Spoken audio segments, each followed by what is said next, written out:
Tent van ontmoeting roep die Here uit die wolk van sy heerlikheid. Bring julle offers, kom nader met eerbied,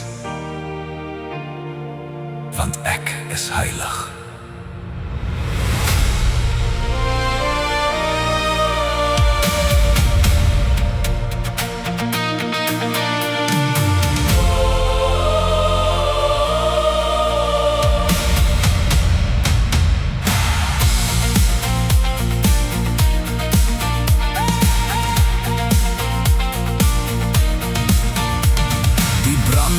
Verbrand op die altaar, 'n geur voor die troon van God. Bulle en lammers sonder gebrek, volkom nader met berou. Die bloed word uitgegiet, die vuur bly altyd aan.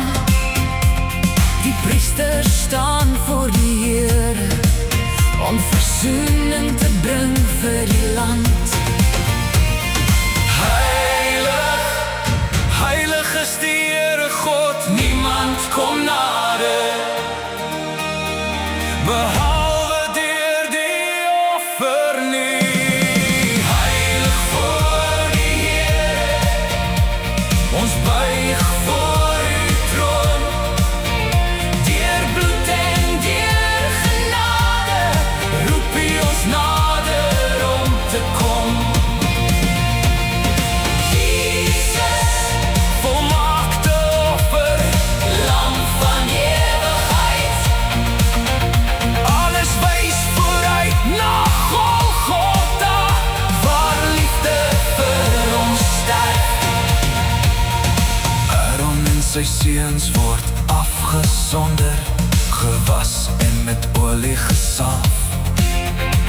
Priesters vir die volk van God, om sy heiligheid te dra.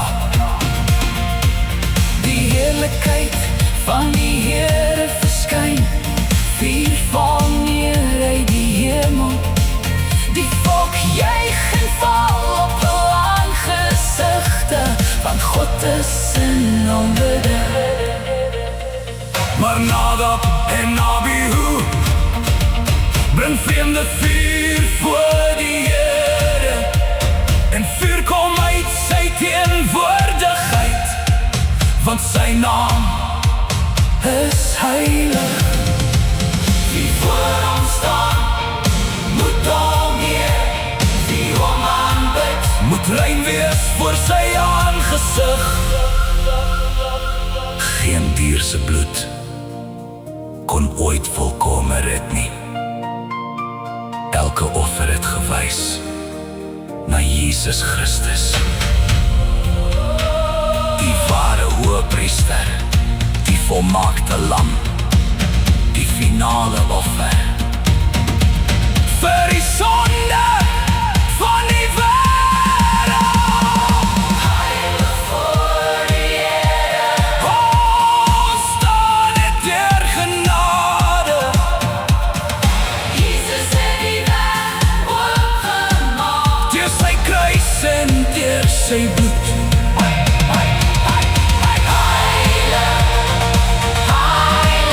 Is die lam wat geslag is, aan hom behoort die eer, vir ewig en altyd.